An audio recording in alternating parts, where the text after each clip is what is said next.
Hello friendos and randos, welcome back to another video. Today we are going to talk about the red-green law list moving forward into OP04.5 or whatever you're going to call the post-ban version of the Western meta. I do have some sim gameplay in the background as well as the list to just talk through, like basically what the new cards are that you're going to be running, how red-green law is impacted by this, what the good matchups are, as well as in general what the kind of things you can expect are moving in to this new version of law without the NAMI or DADAN searches available anymore. So the full list is on the left, and I know that there are a couple of other lists that are floating around now, including of course film law as well as the Wano law and the Wano Whitebeard hybrid kind of law lists.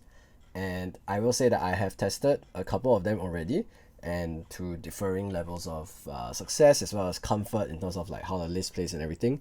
But we can discuss those other lists a little bit later. For now, I want to talk a little bit about the rationale behind some of the card choices I've made, as well as why I think this is the way you should be building law moving forward and what the strengths of the deck are.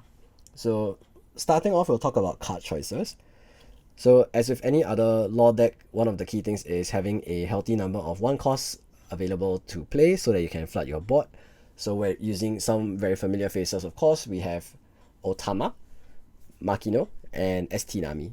So these three are choices that have been around forever. They are probably mainstays as well. The one new red 1-cost that you've probably not seen is Thatch.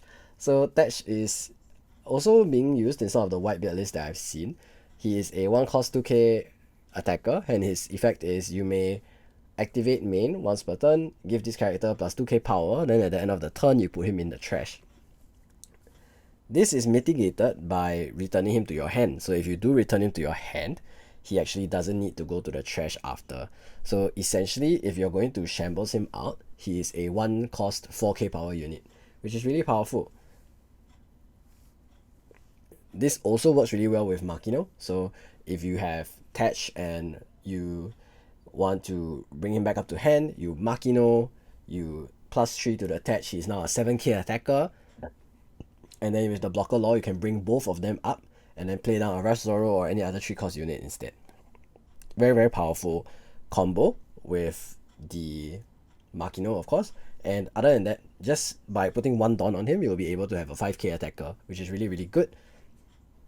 So he really takes the spot of Nami and Dadan as the go-to person to shift back up to your hand when you're using shambles. Then of course we're also running both Bitch and Bonnie. So again, more 1-cost units as well as being supernovas, so searchable by Bonnie. This deck you can see is very focused on the supernova engine. Bonnie is the only searcher for it, and in terms of the overall number of supernova targets, there is a total of 36 targets that you can hit with Bonnie. So this really increases the hit rate of your searches as much as possible. Whenever we search, we want to make sure we add 1 card because we're only using 1 searcher now. Previously, the real strengths of having the triple searcher build for law with the Nami, Dadan, and Bonnie is that you are able to get very, very consistent in terms of the hit rates with the searchers because of the overlap in terms of the key units. So Zoro and Luffy, for example, Nami and Chopper were also searchable with the Dadan. So having these overlapping units made it very powerful because that meant that you could get ratios like 18, 19, 20 kind of hits compared to where you were using only 2 separate searchers like maybe Bonnie and Momonosuke, which don't have any overlaps. You would have to run maybe only 16 hits per searcher, something along that line, which would make it a lot less consistent. That's why I've decided to go all the way in the other direction, and then we're running a total of 1 searcher but 30 targets for that searcher. Next, we're going to talk about the other new card you probably haven't seen. We have 2C Luffy. He is an SR. His effect is once per turn, you may attach 2 rested Dawn to this character, and if there is 2 Dawn on him, he also isn't able to be KO'd by strike characters. This is like buggy but weaker because the strike type leaders can still KO him. But the reason that we're running this is, for one, He is a cheap supernova. For 2, he is red, and has 1k counter as well. And for 3, at 2 cost, he is able to hit for 5k very easily because of his effect. Another option that I had initially been testing in this slot was Urush from the green starter deck. The reason why I eventually switched to the Luffy is because of the fact that he is a red card, and that means that it's easier to swap him out for the blocker law.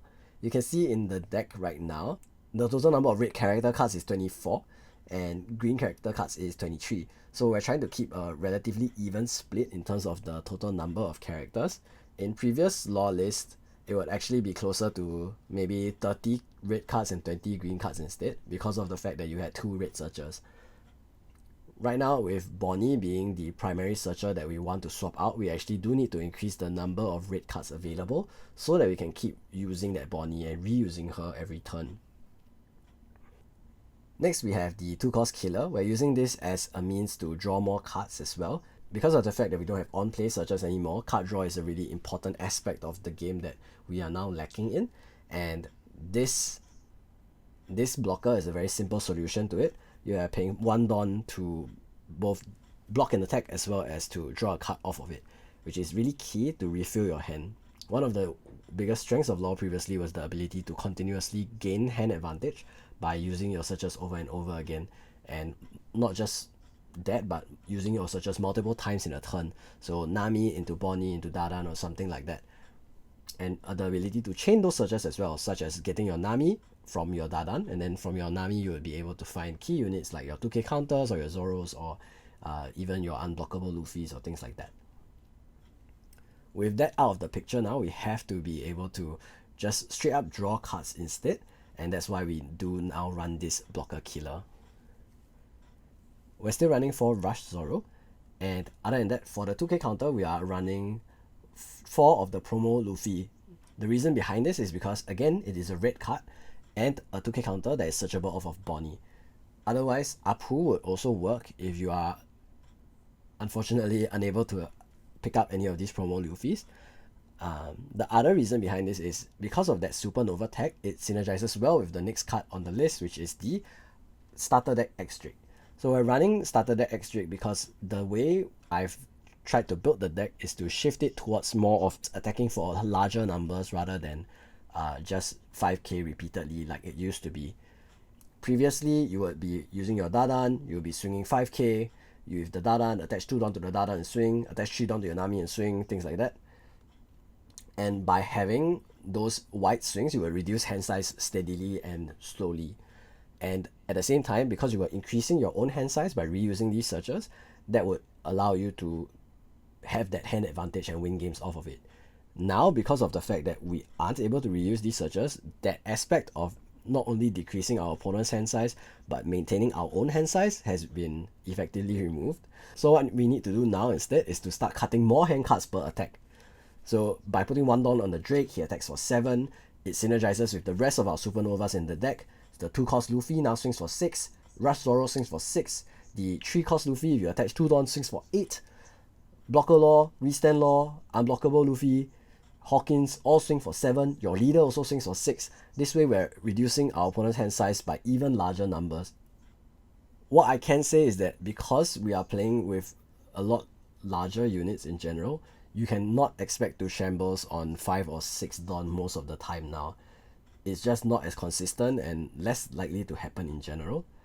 What you can expect is probably that we will be hitting face for much larger units than you're used to. Previously, you would maybe be hitting 5 or 5 6 7 or things like that. Here it's very reasonable to be hitting 7k 3 or 4 times in one single turn because of the fact that you do have this starter deck X-Drake. If you have a board of, for example, Starter Drake, Blocker Law, Restand Law, and Zoro, you can swing for 7k 5 times with only 3 Don invested, which is an insane kind of figure for a deck like Red Green Law, which usually is like not able to do that basically. In general, I think the X-Drake is what enables us to play a slightly more aggressive game still and be able to maintain the same aggressiveness that we were able to in the past, although in a slightly different flavor. Some other key combos are, of course, the starter X-Drake with the starter NAMI allow you to have that additional efficiency, and that also means your starter NAMI, instead of being just a 1 Don value, it becomes as many supernova values as you as much value as the number of supernovas you have. So for example, we could, on the 4 Don turn, play down X-Drake. If we had starter NAMI on the board beforehand, attach it to the X-Drake. On the 6 Don turn, we can play 2 Rush Zoros and swing for 6 on the 6 Don turn, which is crazy, right? Other than that, of course, other examples would be playing the starter NAMI, and then after that, using Blocker Law to replace the starter NAMI with a Rush Zoro, and then being able to swing with X-Drake and then your leader and the Rush Zoro as well. Alright, next up, I think are fairly standard cards you'll see in most Law decks as well. We're running Blocker Law, Rush Luffy, Restand Law, and Hawkins. So we're running Hawkins here as well to synergize with the X-Drake, and also because we are trying to run towards more larger units, it is probably going to be common where you'll be putting down 5 cost units multiple times across like your 5 Don, your 7 Don, your 9 Don turn. You just want to put down 1 5 cost unit at least, just so you can keep the tempo up as well, since now you can't continue to search and you don't want to spend too many hand cards putting down things on the board instead. So we're running all of those together. And lastly, I'm also running the 8 cost kit, because now hand in size is going to be a big issue. We do want to have that big wall to defend ourselves with. It's also going to be good into the new meta, which will be probably Magellan, Film Kit, Green Purple Doflamingo, and things like that as well, which don't really have a good answer to 8 cost kit. And the matchup into Katakuri and Crocodile, who still do have answers to it, are already generally positive, so you don't really need to worry too much about it. Lastly, we have the 1 cost You Can Be My Samurai event. You can see me using it in the clip right now that's going on as well. Basically, what you are using it for is in order to draw more cards and to refill your hand after you've filled up the whole board with it. So you can see here, I'm resting the things that I'm about to return to my hand with the Blocker Law, and then using that chance to draw 2 cards for it.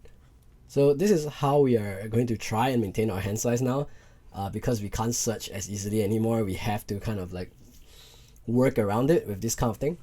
And yeah, basically that is how the list works out now.